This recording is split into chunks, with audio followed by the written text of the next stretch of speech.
Hello, everyone, and welcome again to DEI Speech IQ.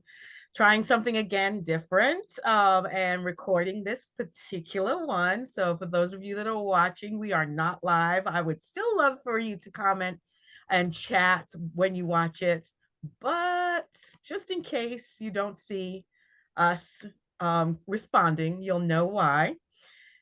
I'm hoping that we are both moving at the same time and that you can hear me. So I know that my hotspot, my Wi-Fi was a little sketchy today, but I have Jamie with me, Jamie Fisher, Dr. Jamie Fisher. Come correct. Let me come correct. Dr. Jamie Fisher is my guest today, and I am glad that she is here. Um, and I am hoping, I can't hear you right now. Talk to us, Jamie.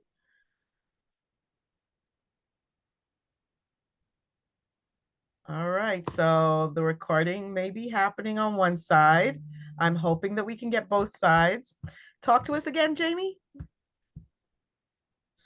Say Hi, hello. can you hear me? Oh, there we go. Now I got you. Now I got you. Hello.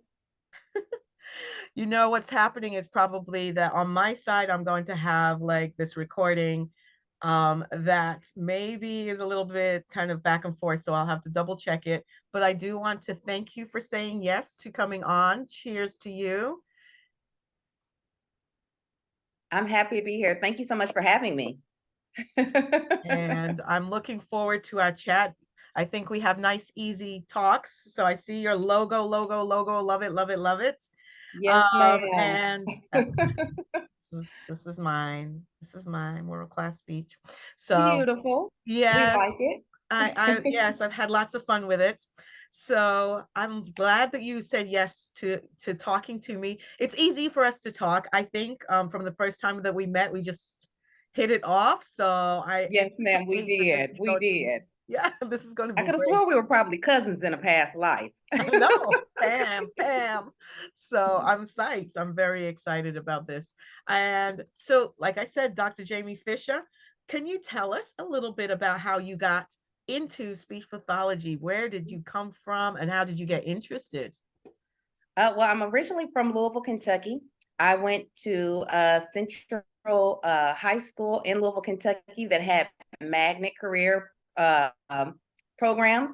And one of the programs was pharmacy therapeutics. And the therapeutic side was actually, they had opportunities for learning and shadowing physical therapists, occupational therapists, and speech therapists, speech pathologists at that time.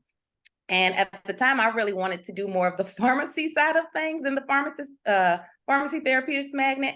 But I found out very quickly I was not very good at math or chemistry, which you absolutely need. So I had my talk to my teacher, and we talked about some different options in that magnet on the medical side that didn't involve as much math.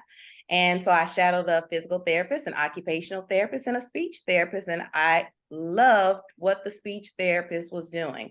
And I had an opportunity to shadow at Fraser Rehabilitation Center and shadow speech therapist there, and saw her doing communicative therapy intervention, as well as doing some swallowing things there. Even at that time, I thought I would never do anything swallowing. I just didn't want to do that side of things when I first got into this. But I really liked what the speech language pathologist was doing at Fraser Rehabilitation Center. So I actually started co-opting my senior year of high school and found out, okay, you got to go to school a little bit. You got to go get your bachelor's. You got to go get a master's. And so the rest was history from there. Went to Wow. Tennessee State University after that for my bachelor's, and then went to the University of Cincinnati for my master's after that. Congrats. Well, welcome to, as you know, welcome to DEI Speech IQ. So thank Thank you you. I'm for, happy to be here. yeah, me too. I'm happy that you said yes, like I said. And by the way, because you are a doctor, what did you do the doctorate in? So I actually did my doctorate in language and literacy at Vanderbilt. I worked in the child language and Wow. literacy lab with Dr. Melanie Sheely, because that's what I was going to be doing for the rest of my life. I was going to be working with children and doing intervention language, speech language intervention research for the rest of my life and working clinically with kiddos for the rest of my life. Well, maybe not. Not at all. Not at all, actually. I tell my students that I teach to and my mentees and everybody that will listen, just never say never about what it is that you think that you will be doing with your life, because I did that and I eat crow every day. Well, Well, I look crow. either path that you took was something that's kind of needed, very needed, and very few and far between. So well done for, making choices that a lot of us really, didn't even know. I will say for myself, I didn't even know that there was really an option to specialize in, swallowing, so to speak, Mhm, or to specialize in literacy. So you chose both of those that I never thought of. mhm, Again, I'm not going to say that I was thinking inside the box either. So let's be clear. I was mhm, definitely an outside of the box thinker trying to work with adults. So I get it. But my adult version is professional voice use. So again, right. a little bit different. And yet here we are, able to talk about it and able to remember the path that we took, frankly, to get to where we are. Absolutely. And I tell So as people you all the know, time, go ahead, and I sorry. tell people, no, I was gonna say, and I tell people all the time, a lot of times you don't even know what's available to you True. until not only are you open to it, because I'll be honest, I was kind of closed off to all things medical, all things swallowing when I first even knew that it was an option. But sometimes you don't know what's available to you until you actually see it. And I'm so glad that you again asked me to be on a podcast regarding DEI, because that's a big part of why I'm even here in this profession as a PhD professional. I Yeah. never thought about a PhD, Don, ever. Ever. There are no people in my family with PhDs, with doctorates of actually of any kind. I'm the first and only doctorate level anything in my whole entire family.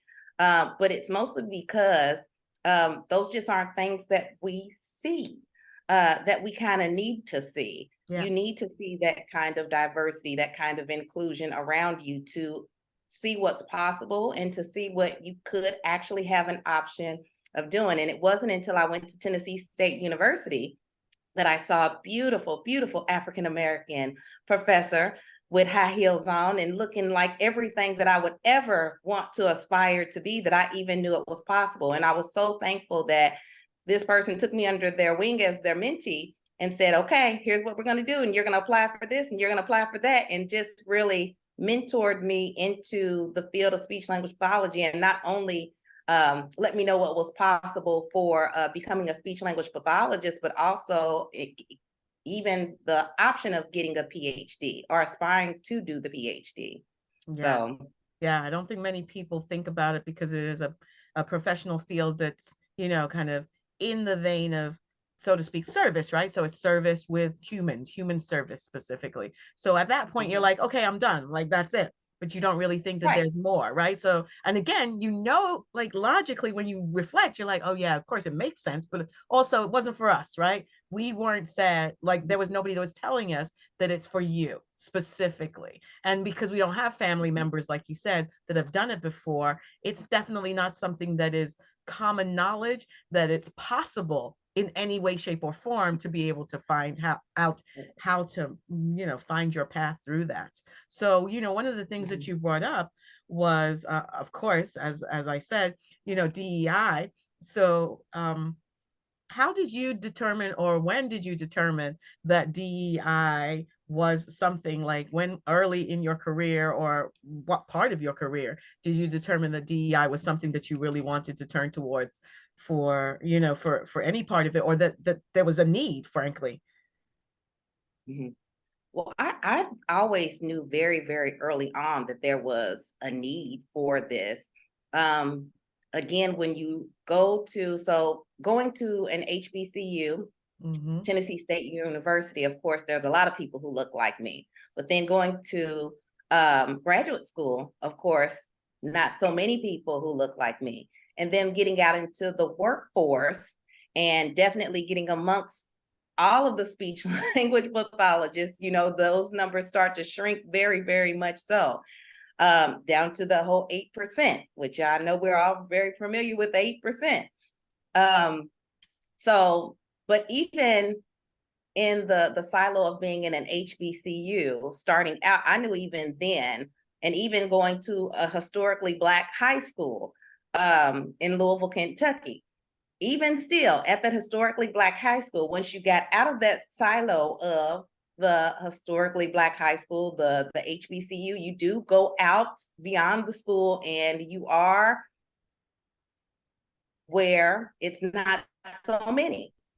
And when it's not so many and there is a majority and you still have to service those who look like us, it can make a difference. It can absolutely make a difference. It makes a difference when you go into when you're a patient and your provider, your medical provider, if they look like you or if they don't look like you, but it does do a little something when your provider comes in looking like you and looks like they may have a shared experience. That's not to say they will have a shared experience, but when you do come from the same background, same culture, there is sometimes, a lot of times, a shared experience.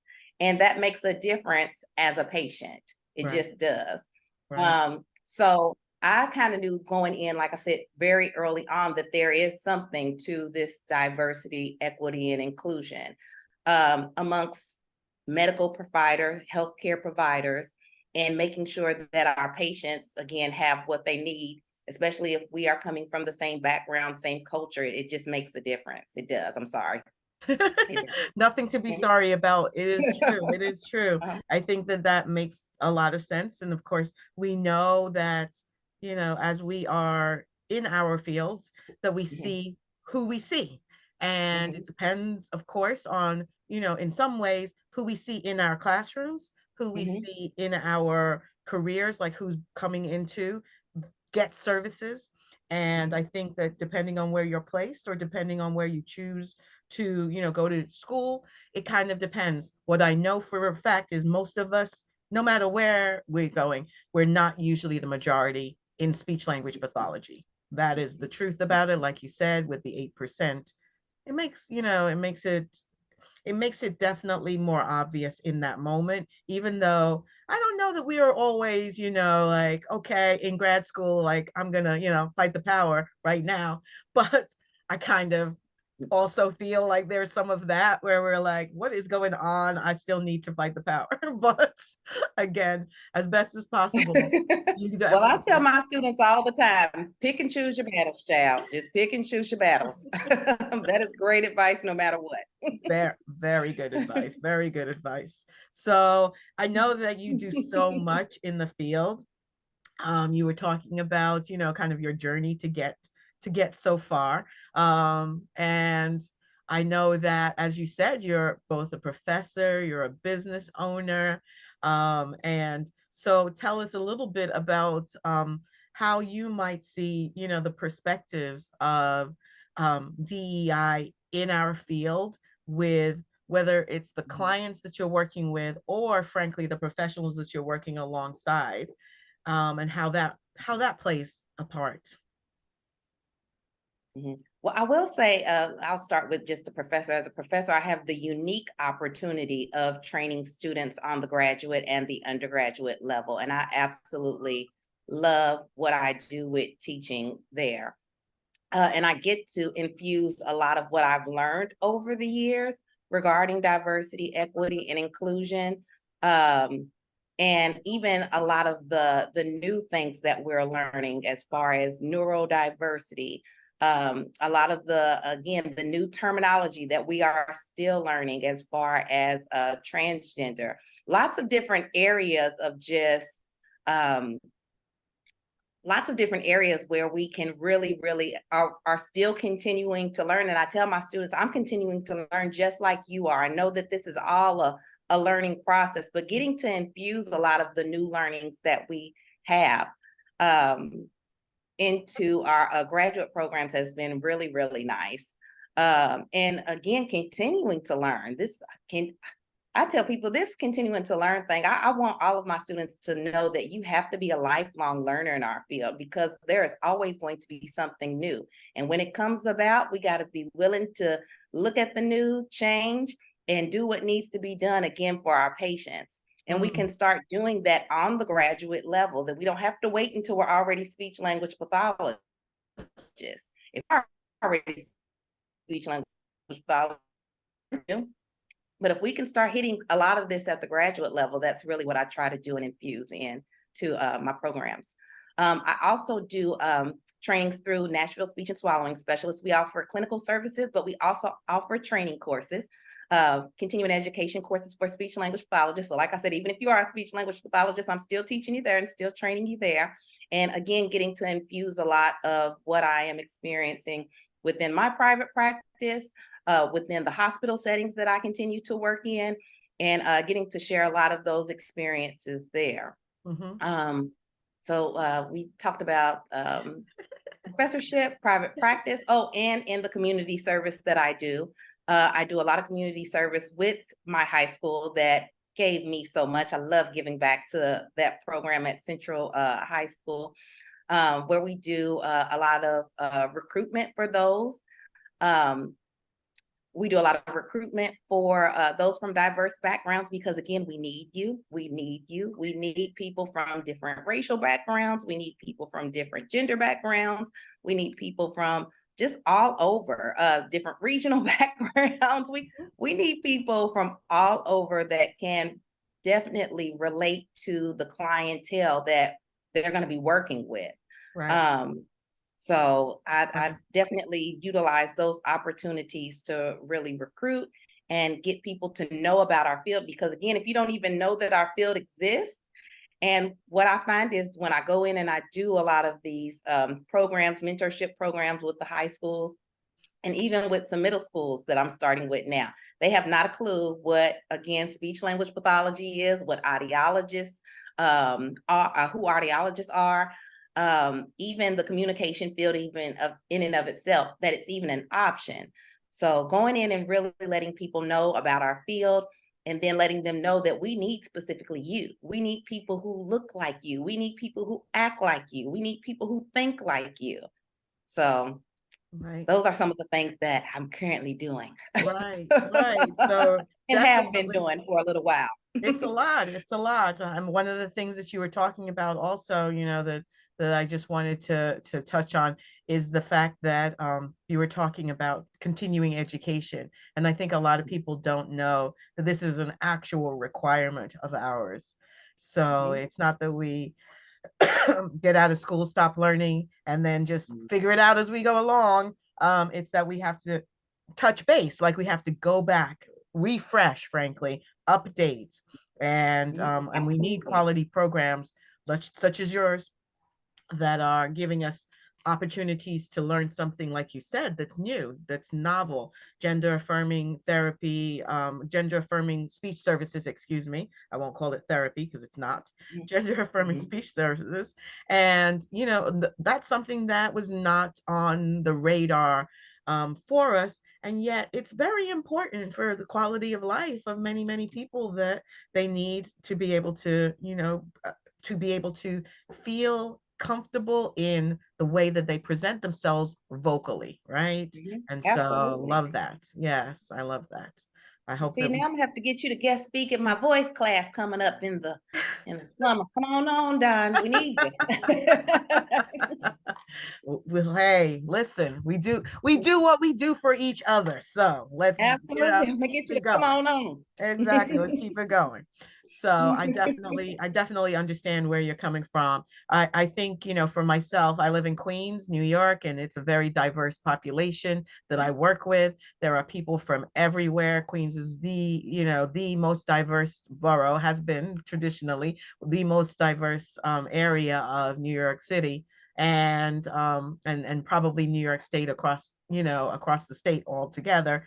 So there are many, many languages. So Mhm. multilingual people Absolutely. are very necessary and needed in our area in our area specifically geographically, but in the area of speech language pathology and audiology, by the way. Yeah. So it is really very, it goes hand in hand, because in other words, you're giving instructions for an audiology test in what language? Like, how are you going to be able to do it every single time that is effective so that people know what you want them to do, and then you can, get the best results. So again, all of those things play into what we're doing.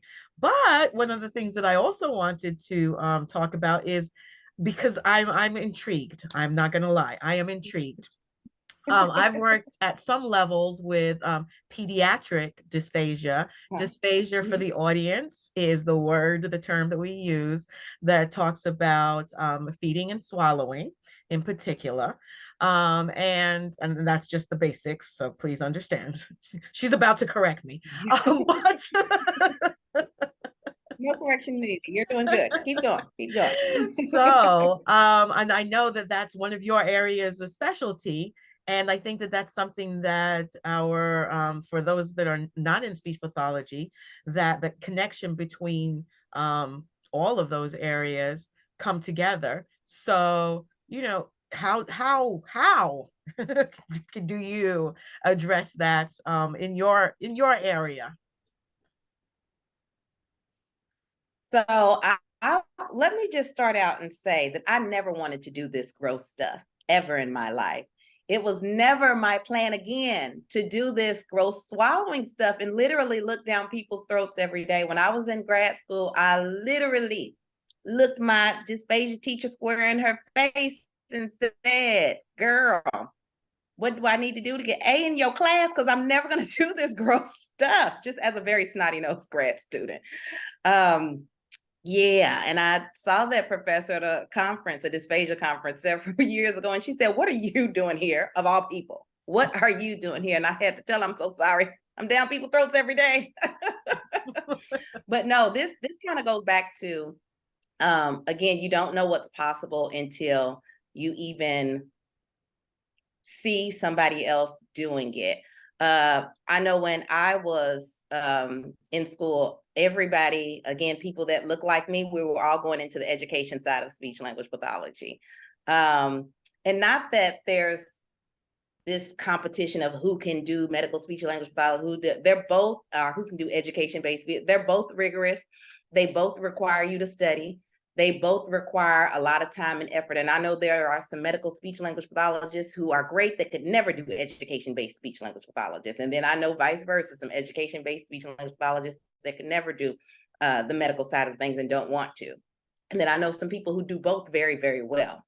But with that being said, again, for the medical side of things, at that time, I didn't see, there weren't a lot of people who looked like me doing it. It just wasn't. So when a little PRN help and we'll train you to do it. And I was like, "Girl, no, y'all do that nasty stuff. Y'all do that gross stuff with the trachs, the vents, the swallowing.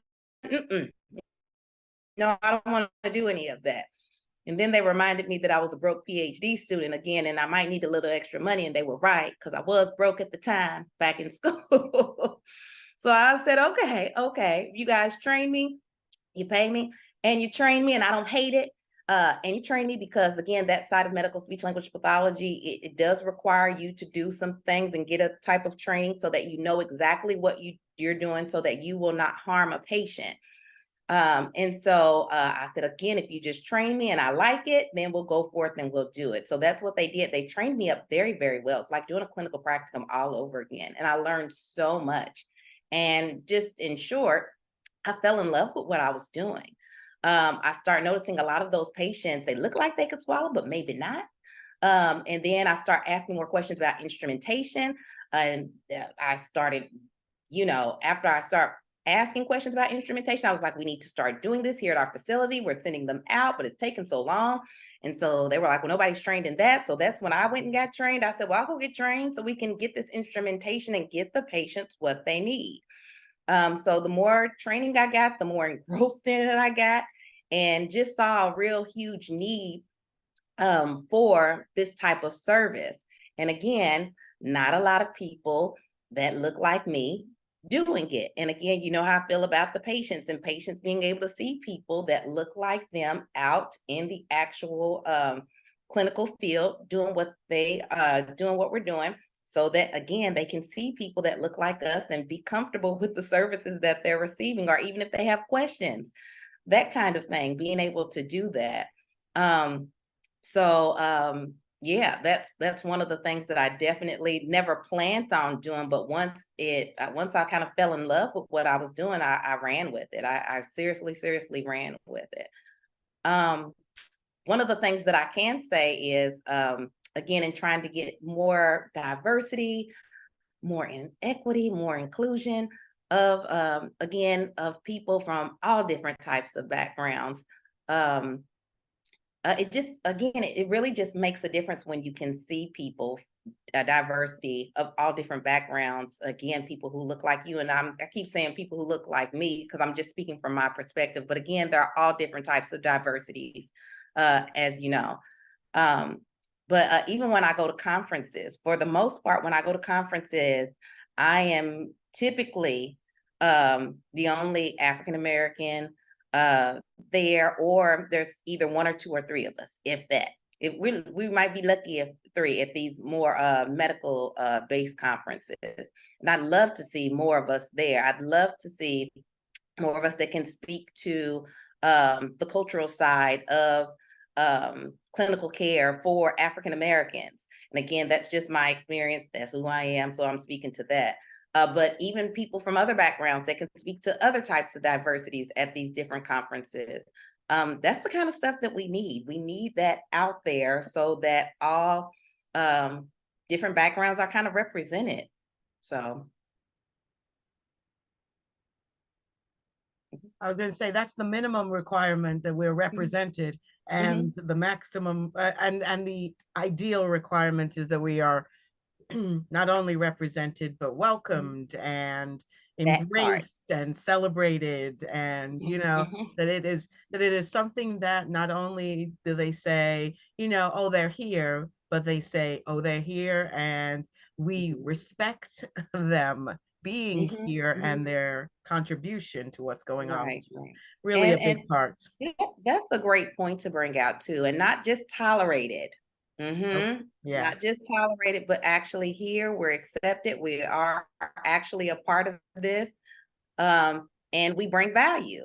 And you bring value, specific Mhm. types of value, Mhm. which Mhm. again, everybody is unique to that, to what they're bringing to the table, and yet there are certain trends, certain like you said, expressions, certain ways that we function and expect things to kind of like be, because culturally and ethnically, or sorry, or I would say locally, even geographically, That's also even linguistically, we regionally. have all Hmm. these things that are, kind of, that are specific to us. And it doesn't have to be that way forever and ever, but that's the way it is right now. And so it's real. So we shouldn't live in denial. We can no longer not see color. We can no longer think Hmm. that everybody is exactly the same, that because it's not helpful. It's just not Mhm. helpful. Right, right. And So for again, your patients to be able to relate to that, oh my gosh, it makes such a big difference. yeah, Yeah, I can tell you, I've had students, not only students, colleagues, to even to Coach-Tree, and they say it you can see it. You can yes, actually see it. yeah, It makes a yeah. difference. Yeah, it makes a difference. It makes a difference. Absolutely. So if you were trying to cast a vision, doing some vision casting, um, for what you would like to see in our area of speech language pathology slash uh, dysphagia and CSD, even as far as academia. But what area would you like to say ideally you would like to see changed? To be honest with you, so I do a lot of recruiting on the high school level. Mm-hmm. I also do recruiting for universities, different training grants that they have coming up, different things for PhD programs, and recruitment of trying to get, again, more diversity, more people with PhDs from different backgrounds, more people into the field of speech language pathology and audiology from different diverse backgrounds. I do a ton of recruitment for that, which is great, which is great. I think I'm doing my part there, and I hope everything's going well. But what I'm starting to see now, where I would like to see the most change, is it's great to get students into college and into these universities, undergrad and master's program. And it's great to give them scholarships for that. And it's wonderful to get into these PhD training grants and to actually get PhDs. But it's another thing to actually get the job. Mm. It's another thing that once you've got your degree and you've got all of this training, you've even got all of this experience under your belt, but you go to try to apply for the actual job and you can't even get called in for the interview. Mm. That is what I'm seeing is the issue and the problem. And I had a discussion about this with a colleague. I said, there's no point in me doing all this recruitment. There's no point in me getting everybody here. And I'm pushing and telling everybody to do this, but they can't get in for the interview. And I'm saying this from personal experience. Yeah. People say, well, that doesn't happen. That doesn't. Surely if you've got a PhD or if you've got, all of this experience, you can get in for the job. I'm telling you from personal experience. Sometimes we are not getting called in for not to be hired, but for the interview itself. And to me, that's a problem. Yeah. That needs to be changed. If you have somebody that's highly qualified, definitely has their degree, has their experience, what is the reason why we are not calling these people in for the interview? What is going on there? Yeah. What are they expecting? What are their expectations? And why are the expectations in some ways gatekeeping? Like what is that hurdle about? So I Right. absolutely understand. I have had similar experiences where at times I, have applied for something and the version is you have not had, I remember one in particular, you don't have any experience in this thing. And so we hired somebody who has had previous experience. Therefore, my question to myself was, of course, well, then how would I ever get experience until I get the job to do so that I can get a little bit of the experience under my belt? Like, how is that ever going to happen? And so, it's been definitely one of those things that I remember in particular when I got the feedback, like, why didn't I ever get a call back? Why was this not good enough? And it's just like, we hired somebody with previous experience. And I'm like, okay. And how would that ever happen? Like you said, how can you ever get the job? So Right. yeah. Or what I'm seeing is people that are, again, they have these task force, they have these DEI task force where they're recruiting for diversity, equity, and inclusion. And that is what is being said. Or again, what is not happening is, again, you have these highly qualified candidates that, again, are not even being called in for the interview. Again, we're not asking to be hired. We're asking for the opportunity to just interview and be considered for the job. Yeah. And then when you see the people that they do hire fit the culture, fit what's typically always been, and you see that happen so many times over and over and over again, even though these task force are put into place, then what is it that we're truly doing and what is it that we're truly saying as well? Right.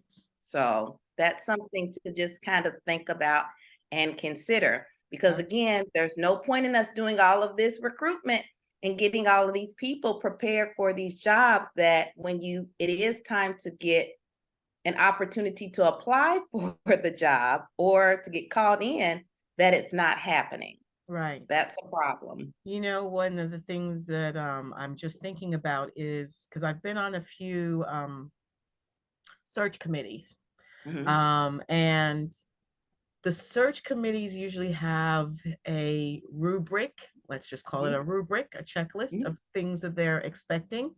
And there's certain criteria. Obviously, we want, as with every other job, we want to have high quality people. But in some ways, the creation of the rubric in some ways limits the thinking of the committee, the search committee, for example, on what they're looking for or the qualifications of the person that they need. So the qualifications that we may be bringing to the table might be slightly out of the range of what other Mhm. people are thinking about. And I'm not saying that you don't have the qualifications or even have the potential for the ability to do a particular position, but it's that Mhm. that rubric says, for the sake of argument, that you need to have, this type of particular training or this many years within this particular area of specialty or those kinds of things.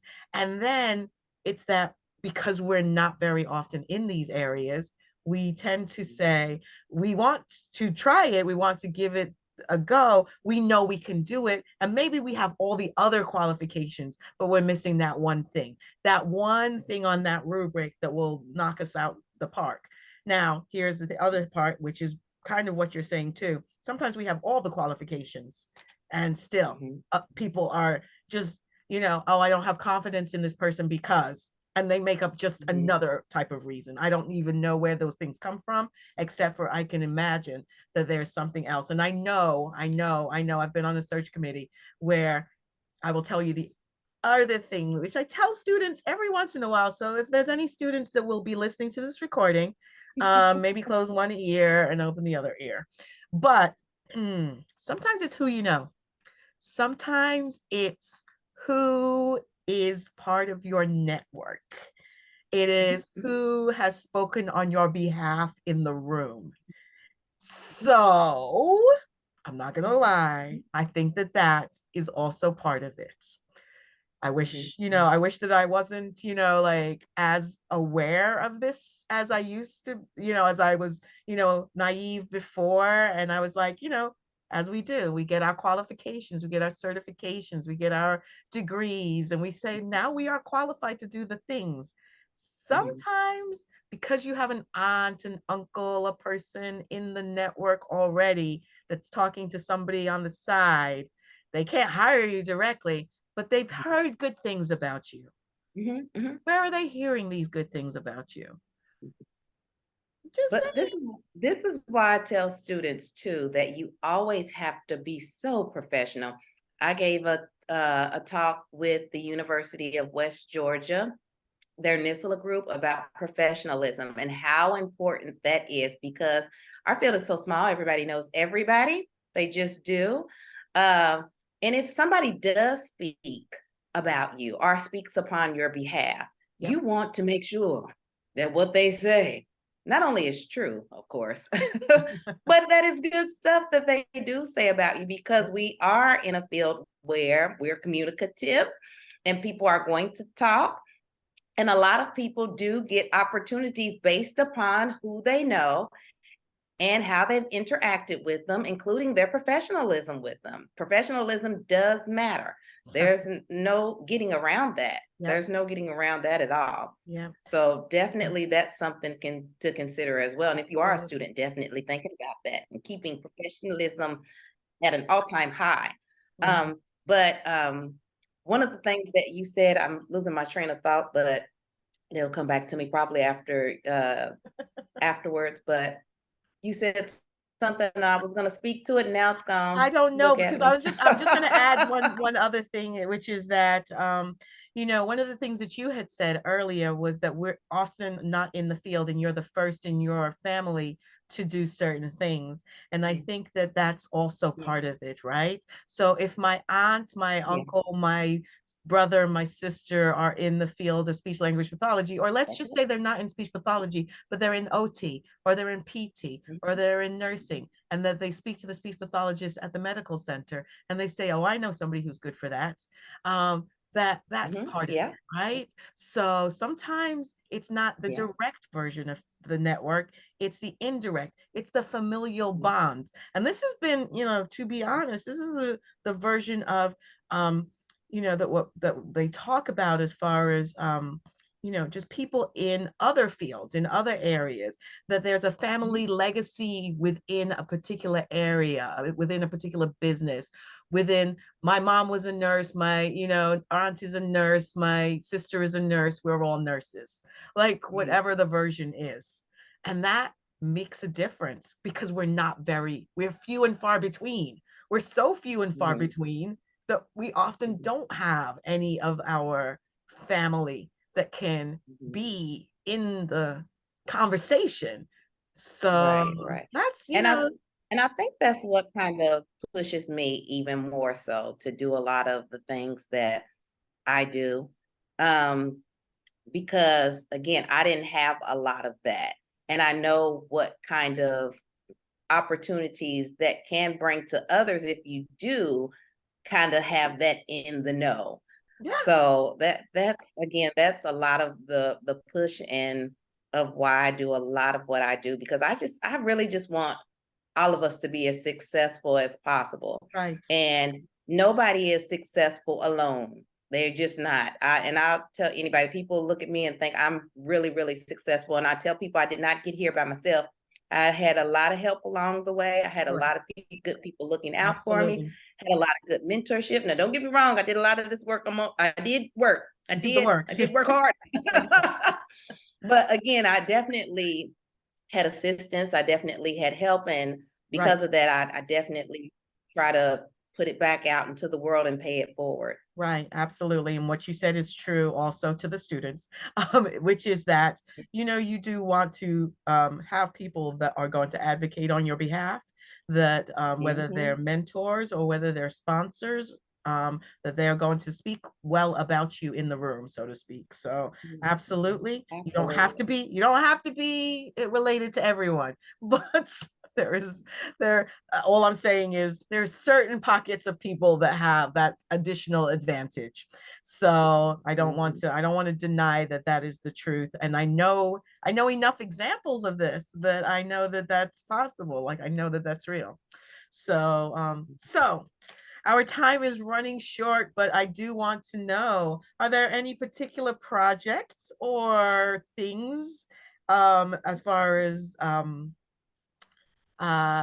ways that people can kind of reach out to you and participate in maybe some of the things that you're doing? And this is before my bonus question. So is there anything that you, Okay. yes, Okay. yes. Well, sure. You can definitely contact me at Nashville Speech and Swallowing Specialist. We have a website, www.nashvillespeechandswallowing.com. We love working with speech language pathologists. We do continuing education training. So if you're ever looking for any type of continuing education training, we do education-based trainings for speech language pathologists as well as medical-based trainings. You can definitely look on our website there. You can definitely connect with me. I love connecting with speech and language pathologists. Um, we again offer not only clinical services, but the training course services and our community service. If you are ever looking to do some community service, come find me. All Come right. find me. We love raising money for scholarships for high school students. So if you're ever looking for a great cause to donate to, please contact us about the Central High School Alumni Career and Mentoring Program. We give all of the money that we raise to scholarships to fund college students, high school students, college scholarship funds. So it's a Right. great program. You can look on our website to see pictures from it. It always turns out very, very successful every single year. And the kids are so appreciative, and it's so wonderful to see them graduate from college. We've been doing this program now since 2016. So of course, a lot of those kids have graduated, went on to master's programs as well. It's been just great to see. So Right. definitely connect up with us there. We'll be happy to talk to you. So my last question to you, of course, is something that we talked about briefly, but like we met at a conference and Mhm. there are conferences going on this month, a lot of conferences for a lot of different careers. I don't know why so many people have conferences in this time of the year. Wow. Kind of weird, but um, but what is one of your favorite conferences that you have ever attended? and where Oh, and why? so my my favorite types of conferences and conferences, conventions, or even just trainings. I really like where I can get three things. I Mm, love when I can go to a conference and get hands-on training of some kind. If you are going to teach me something and it's hands-on and I can engross myself in it, oh, I love that. That's one thing. And then if I can go and make some really good, genuine connections with speech language pathologists, even speech language pathologists that I knew before, but if I can meet some new people too, oh my goodness, I love meeting new people from all over the nation and even internationally. I love that. And if I can go to a conference and go to a good location, that's always nice. We like going to a good location. Okay, so those are the three things that I really, really look for in a really good convention, really a good conference or training. love it. My favorite ones, again, have been the ones where I can just get in and really get a good learning experience too. Um, Specifically, one of the best conferences and trainings I've ever been to was shockingly in an area where I said I was never going to do that. So I do FEES, which is fiber optic endoscopic evaluations of swallowing. I do those with pediatrics and I do those with adults too. I'm actually one of the few people uh, in my location area that's actually trained to do it with pediatrics. But I said, I'll do it with kiddos. I can circle back around. I've worked with kiddos before. I'm a kiddo therapist, so I can circle back around and do fees with kiddos. But my desired age was 3 and up. Well, I got asked to fees a baby. And I was like, I always said I was never going to work with babies. I don't ever, never want to work with babies. Well, we had a baby in need. So I said, well, if I'm going to do this, whatever I do, I have to be trained. You have to be trained in this. So there was a FEES course for neonatals and NICU babies out of Baylor. And when I tell you it was the best conference, one of the best conferences I have ever been to, not only was it a thorough hands-on learning experience, um, but the information was just so good. I would go back to that conference again. If they presented the exact same thing, just the way they did, knowing that I've already heard it before, I would go back again because it was just that great. On top of the fact that it was in a nice warm location, on top of the fact that it was, I got to meet therapists from all over the United States too. So it really hit those three things that, I'm really looking for in a really good conference. So Wow. that was probably my favorite, one of my favorite ones. But I've been to so many conferences. I encourage my students, I encourage SLPs, if you are not out there going to conferences, please do. Please try to make at least one a year, one conference away from your city. Try to go to at least one. Get one learning experience outside of your city and just make plans for it every year. You won't Right. regret it. Right. And now that people are, I was just on a thread actually. People are talking about, going to the next conference. And one Mhm. person said, I haven't been to an outside conference since our convention since COVID times. So it's like it's time to go. Like you can get out. Yeah, It's okay yeah. now. We're out there. We're out there somewhere. So I Yes, think and you that's have to get good. out. You have again, the way that you and I met was at a conference. Do Exactly. you remember how you and I met? I was lost. And you said, girl, come on. And typically that's how I meet. I'm always so lost at a lot of these conferences. I always get to where I'm going.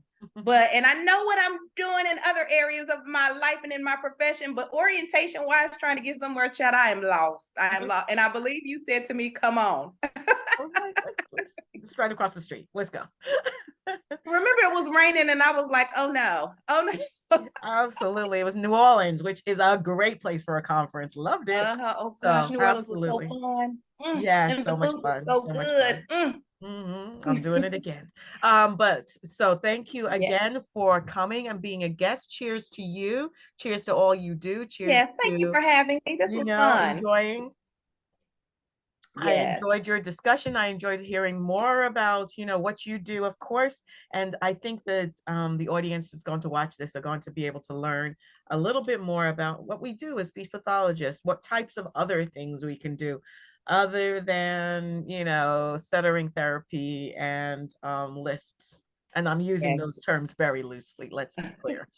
Well, So, I'll yeah, definitely say we need more people to be on the medical side of things. We definitely need more people that look like us on the medical side of things. We need people helping people to swallow. It's one of the things that we so take for granted until you cannot do it anymore. And we need people that are skilled, that are trained, and that are ready to help our clientele, people that look like us, people that look like you, from whatever background that you are from. We need you. We need you. right. Agreed. Agreed.